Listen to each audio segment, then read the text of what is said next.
Let's get real. Are you ready? It's time. Welcome to Let's Get Real Chattin' with Catherine, the online chat show where we discuss everything physical, metaphysical, practical, magical, social, and political, and everything in between. This is an opportunity for guests to share their unique gifts, talents, insights, wisdom, and knowledge through this interview process with the listeners. We are not a medical advice show, so if you have a medical concern, please seek appropriate medical care. Please use discernment and decide for yourself if the information presented is for you. This is a production of Catherine Publishing exclusively. Copyright protected. No part may be altered or used or sold in any way without the written permission of Catherine Publishing.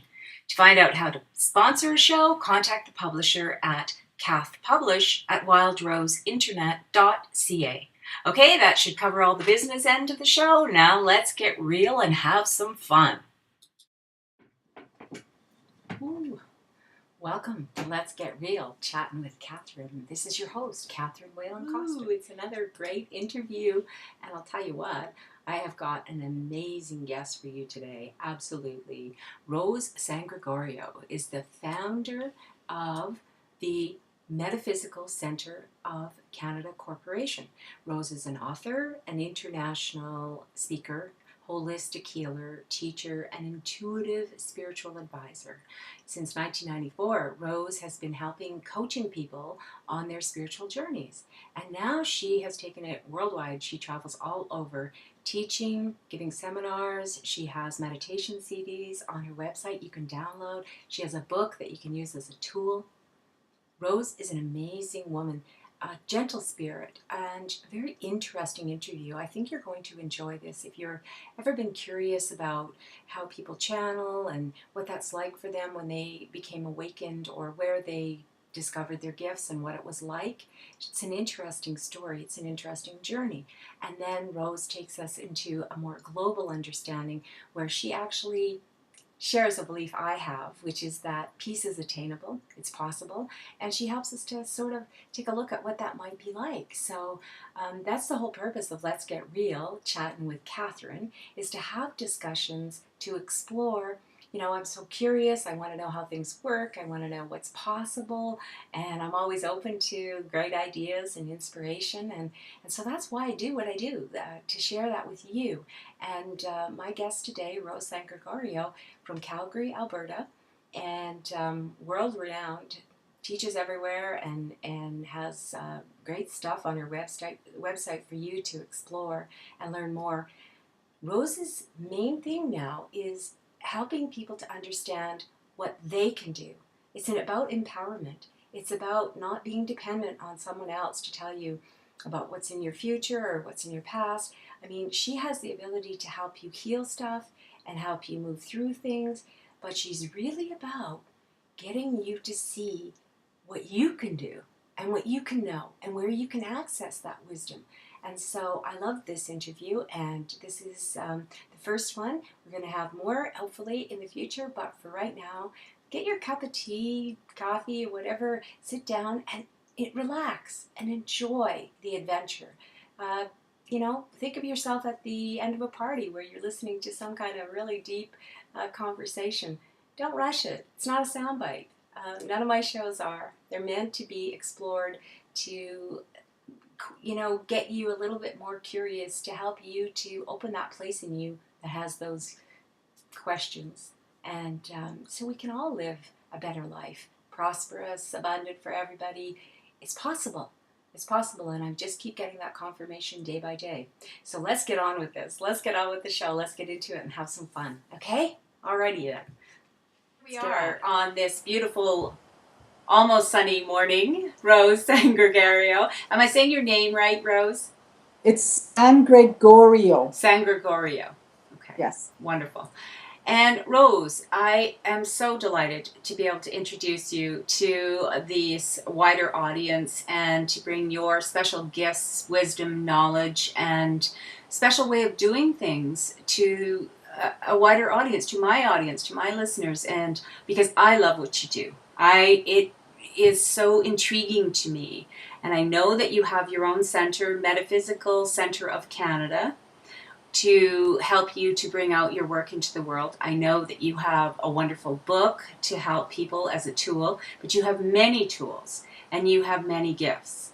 And so I'd like to explore a little bit with you, and really this is about getting to know Rose Sangregorio so that people have a better understanding of what you do, but also bring it to that level where people can sort of get a taste at least of what's possible, not just for people like you, but for all of us. Because I'm starting to get a sense, and I know that I'm hoping that you'll expand on this, but I'm starting to get a sense that more and more people are waking up to these, I'm going to call them unique gifts. They're not necessarily as random as we used to think they were, or odd. It's becoming more normal, but some people don't know what to do with those gifts, and some people are afraid of them. And so I'm kind of hoping that it's my intention that this interview will help to dispel some of the fear around these kinds of things, and also to see what's possible. So, Rose, if you could start at the beginning, because these gifts, were you born with these gifts, or how did you come to understand that you had gifts? And if you can explain what those gifts are, that would be fantastic. That's a big question. It is. It is. Was I born with these gifts? Well, I can say yes, in that now as an adult, going back and listening to people talk about me when I was a child, and my mom as well. My father's passed away, so I can't sort of talk to him about it, but I always had an awareness of there being this other world that we don't see. And not that I could see spirits, which is what most people would go to, but I always had the ability to know what was going on without being told, and knowing what was happening for people without being told. I just assumed everyone was like that. And as a child, I remember having many, many visions, dreams, whatever you want to call them. I used to think they were dreams of what I know now to be past life recall. Times where I've been in other lifetimes as who I am in a different body, and places in this planet that I hadn't visited as a child. So yeah, I guess I was born with the gifts. And when I went to school, I realized not everybody was the same. We had our little group of friends that we grew up with in our neighborhood. But at the same time, I can remember as a child projecting myself into a tree. So I could feel what it was like to be a tree. I could remember projecting myself to be a bird. I could remember just being able to experience nature in ways that I guess now I realize not everybody could do that. So when I went to school, I realized that I was different, and to fit in, because I didn't want to be so different and I didn't want to be laughed at, I slowly shut down, I guess, my gifts and my abilities. And I used to have a photographic memory, and I say used to, I've sort of been able to reacquire that, but not to the extent that I can remember having it when I was growing up. And photograph it to the extent that I, could look at books and take a picture in my head. And again, I just assumed everybody could do these things. And as I grew up and realized, wow, I'm different. I'm not like it. Rose, did you have opportunities where you shared with other people that, well, why don't you just take a picture with your, or say something like that where you had a response? How did you find out that everyone wasn't like that? How did I find out? I guess as a child, we'd play, right? And we'd say, okay, well, let's play this and let's play that. So we would imagine that we would go to other places, and we would imagine that we could fly, and so that didn't come out until I went to school, where when you're in class and teachers are saying, well, that's your imagination versus that's reality. So that's how I started to learn that it was different. And I, Okay. talk to my friends and say, but don't you do that? And they, no, we just make it up. We play, we pretend. And I realized that's when I started to realize it was more when I went to school. The ability to have that photographic memory, I actually didn't really realize it until I was in grade 11, where a teacher called me on it in an exam because I had written verbatim notes that were given to us in class. That And they and so thought you what? were cheating. Yeah, oh yeah, he called me in front of the class and said that I had cheated, and I said no, I didn't. So then he tested me in front of the class, and of course I could just answer the questions. So what I would do as I was, when I was little, because I would always get really high marks and I'd end up being the one who could sort of help the other kids, I didn't want to be that signaled out. So what I would do is pretend I was dumb. And so I actually would deliberately make mistakes on my exams so that I wouldn't get 100%. And Because you didn't that's the want to way, stand out from the crowd. exactly, I didn't want to be different.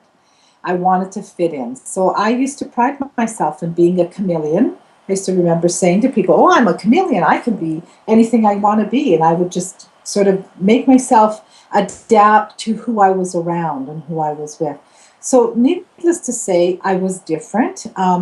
The good part is, I feel, is that I feel that, and I don't know what my sisters would say, but I feel that my parents were wonderful in allowing me to be different. My father used to always say it's okay to be different. It's okay to be the one who stands out. It's okay to be the one who's different and can lead people in a different direction. So I believe that helped me not to totally shut down to the extent that I just didn't want to open to my gifts when the time came.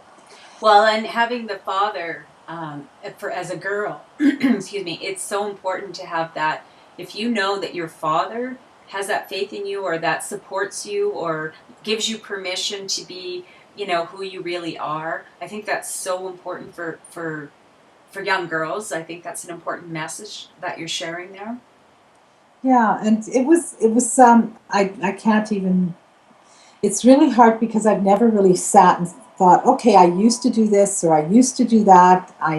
I just, it's just as I think about it as an adult now, yeah, I can remember thinking, wow, there's other worlds out there. I can remember all that. And Yeah. Star Wars and all that stuff to me was real. Wow. So this then became more clear to you about a grade 11.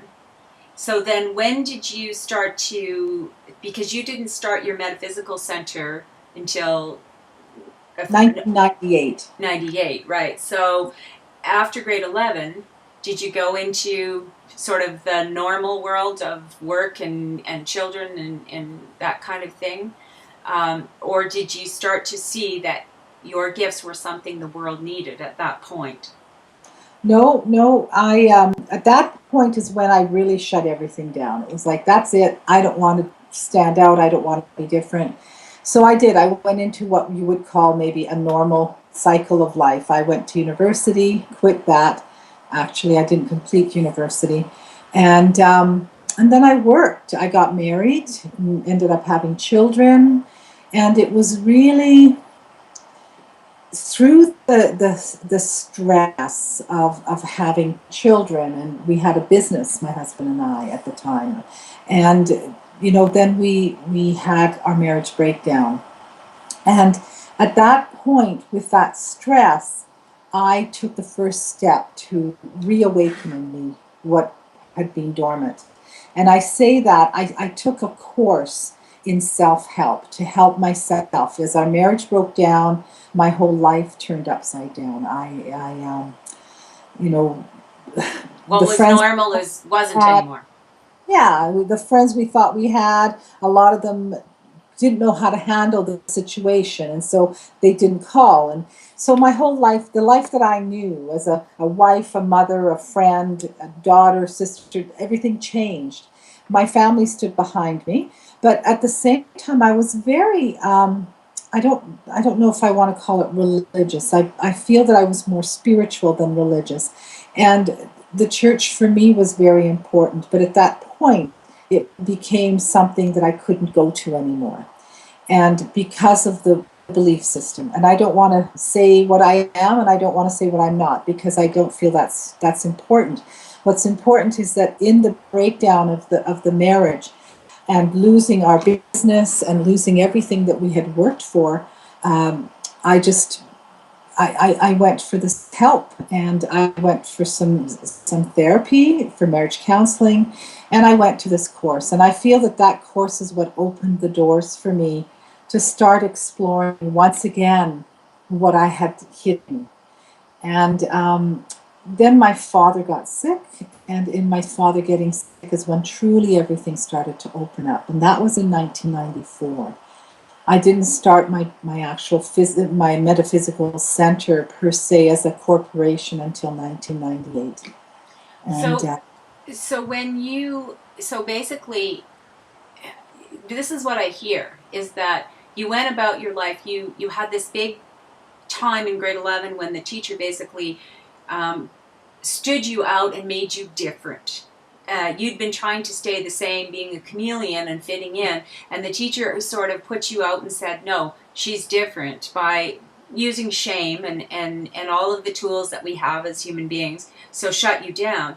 And then the universe, so lovely, takes you on this little journey, and then through the stress, as you say, and life circumstances, it forced you once again to tap into who you really were, who you really are, like offering it back to you. Rose, you do have the tools, and then open these other doors for you. That's what it looks like. It's sort of like when we deny it, the universe has these magical ways of bringing it back to us. Yeah, and when I give classes, I talk about the 2x4s, and you know, the 2. And it was like, bang, Rose, wake up. And so basically, it took my marriage to totally break down, to lose literally everything we had, my husband and all of that. It took that for me to really come to the place of saying, okay, I need some help. I need to open the doors to something else. And the traditional method that I would have gone to didn't work. And so I went for therapy, and I went for these classes. And the marriage counseling, of course, just helped us to come apart even more, realizing that the marriage was over. Right. And so that, that was around 1987 to 1990. And then I was on my own, and it was through another relationship that I was in, and my father getting sick, and mostly my father getting sick, and the stress of being a single mother. I had 2 very small children when my husband left me, trying to hold down a job, and they're in soccer, and there's 2 of them, and so how do you get to soccer from one part of the city to the other when you've got 2 kids? And so it was all those stressors, and then I had this other boyfriend, and the relationship's breaking down, and my father gets sick and ends up dying of cancer. But it's through, I feel, it was again, that was another 2x4. My father's sick, he's going to die, and we were fairly close. And so I ended up going to take a evening introductory workshop in a modality that was working in the auric field, and so I took this evening introductory class because at this point I'm curious about this other world, and in that introductory class it awakened something in me. Knowing now what it was, it awakened the energies of healing through me to help others. But what it did is I would do healing on my father every morning on my way to work. And this healing is what really, truly opened the doors for me. Because in trying to open myself with love to help my father heal, because at that point I'm thinking, I want him to heal, and I want him to live, right, which is what everyone would want. But through the process of doing these healings on him, I started to hear voices, and I started to see in his body like x-rays, but in color, and I could see the cancer, and I would get all these messages. So going through the first reaction of, oh my God, this is, the devil, and this is, all this bad stuff. And from your conditioning, you mean? The things that you've been conditioned to believe, if this was happening, it was evil. Yeah, of course, it's evil, and you're losing your mind, and then I'm hearing voices, right? Yeah.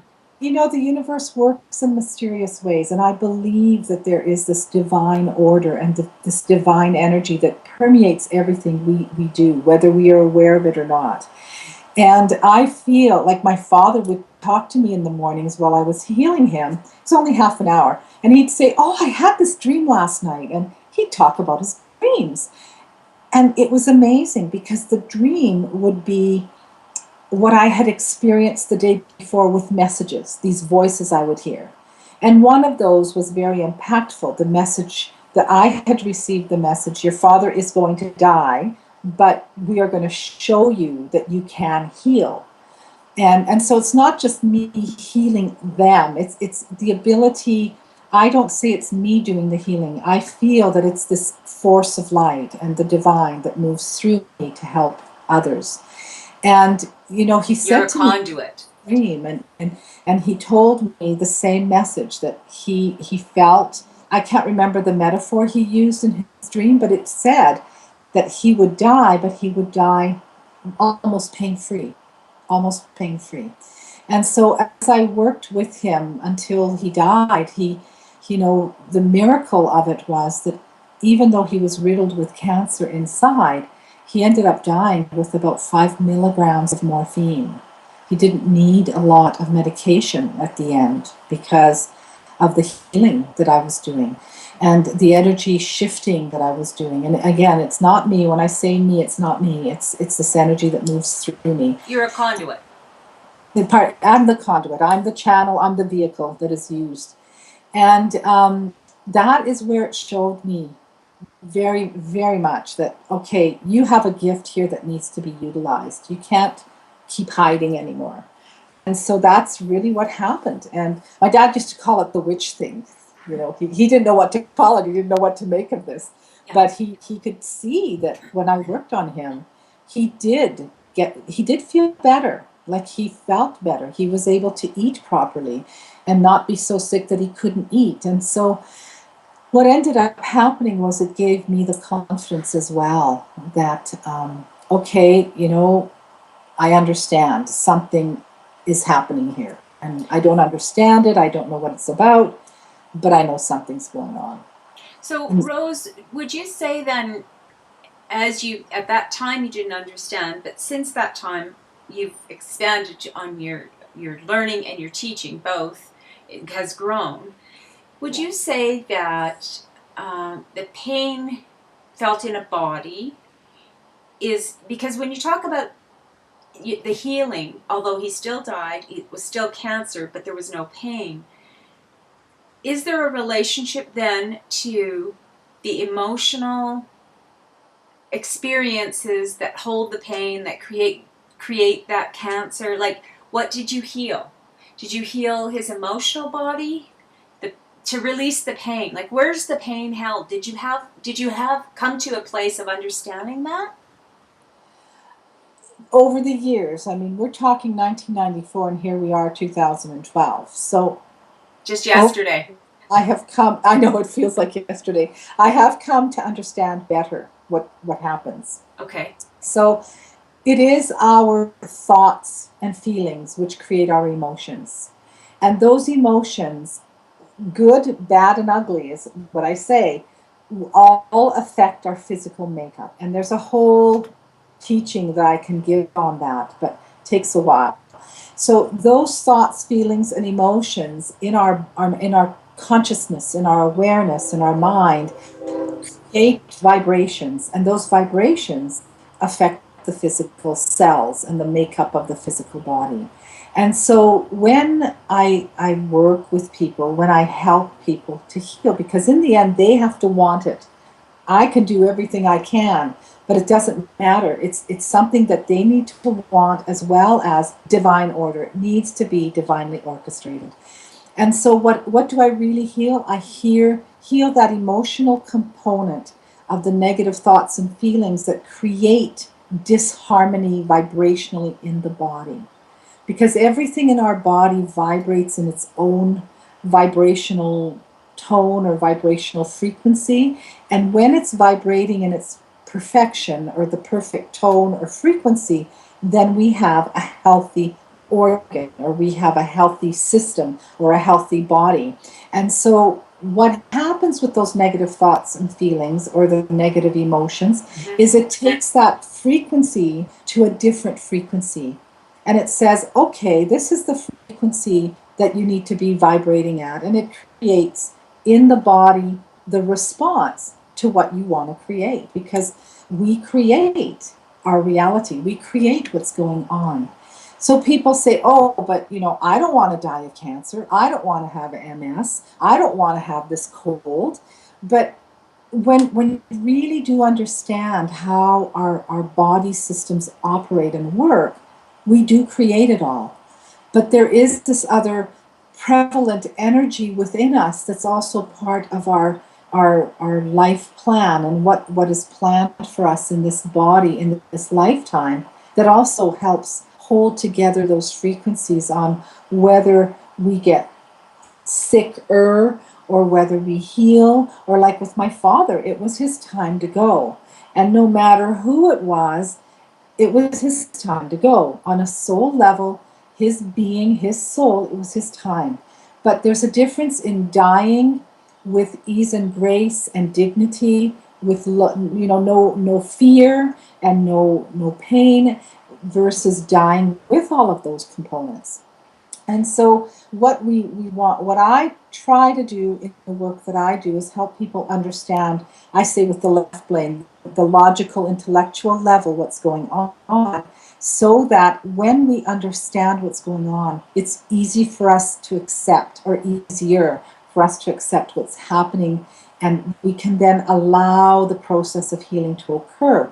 Again, you might still have the cancer, you might still have the MS, you might still have whatever the dis-ease is, but you don't have the fear attached to it or the pain. And that really is what makes our life difficult, is the fear and the pain. So if it's your time to go, if you could say a person is totally healed of, there's no cancer in the body, so instead they'll walk out and get hit by a train. Because if it's your time to go, you're going to find a way to leave. Exactly. There is a divine plan. And if it's your time, it's your time. Right. What you've been here to do, what you've come here to complete, is done. And it's time to go and be in your spirit body and do what you need to do from that place. Mm-hmm. And so, and I know people have a hard time accepting that. Like, why do children die? Why do young people who... I can say the easy answer is, oh, we don't know what God wills, or we don't know what the divine wills, or Allah, or whatever your source of the divine is. Right. We can say that. That's the sort of the easy answer. But the truth, the reality is, from I have worked with people, and no matter what it is, when it's your time, it's your time. The universe will keep orchestrating whatever needs to happen to bring your soul back to light. And that's just the way it is. And so my role... Could you repeat that? To bring your soul back to light? Back to the light. Back to the light. To your source, whatever your source is. Whatever your reference of source is. Right. So yes? But the healing, like, this is the way I'm seeing it, is your father was giving you a gift in having the cancer, in the sense that it because of your love for him, you had that desire was birthed in you to want to help him, which made you bring out your gifts.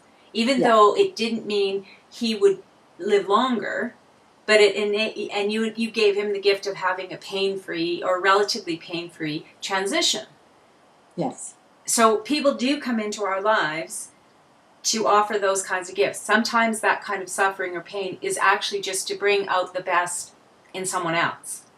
Actually, I wouldn't say sometimes. I will say always. Okay. Because again, my experience is the divine has a purpose. And in its representation of our lives through each one of us, because each one of us has this divine spark, this divine energy, through that, everything we do is by purpose. Yeah. Whether it's to learn something, whether it's to give something, it's all in a purpose of the divine, is the way I see it and the way I've experienced this in this reality. And so when my father had cancer, there's a purpose. A sudden accident, there's a purpose. When people die easy and gracefully in their sleep, that's a purpose. Mm-hmm. And everything, if we can see beyond the veil of, say, our pain, beyond the veil of our own stuff, like our fears, our own beliefs, yes. We can see the true energy of what's going on. We can then see the gift in that moment, whatever that moment is. Right. So after your father helped you to bring out your own gifts and helped you through his transition, is it at that point that you decided this was a gift that needed to be cultivated and shared with the world, or how did that then kind of move for you, Rose? I know it's deep, but it helps people to see this is a journey. It doesn't happen overnight necessarily, and it's about that being open to receive it in order to see where it can take you. It's like everything happens for a reason. The spark was ignited in me. I still have free will choice. I could have still said, no, I don't want to do this. But through the experience with my father and this ability that I saw I have, there's a part of me, because again, we all come here for a purpose. Right.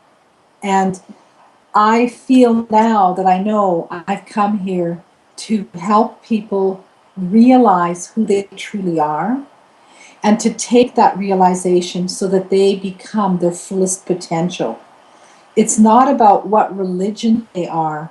It's about bringing the spiritual part of the divine into each one of us and emulating that in our lives. So we all have a purpose. Right. And so I could have chosen and said, no, I don't want to do this. And more than likely, I would have died very soon, because there was no other purpose in my life. Yes, I had children, and yes, I was there to raise my children, but there always is this bigger purpose. And in this life that I'm living as this person that I am as Rose, my bigger purpose is not just my children or my family. It's the people I see and I help. So it's been a big dance and juggling act between how am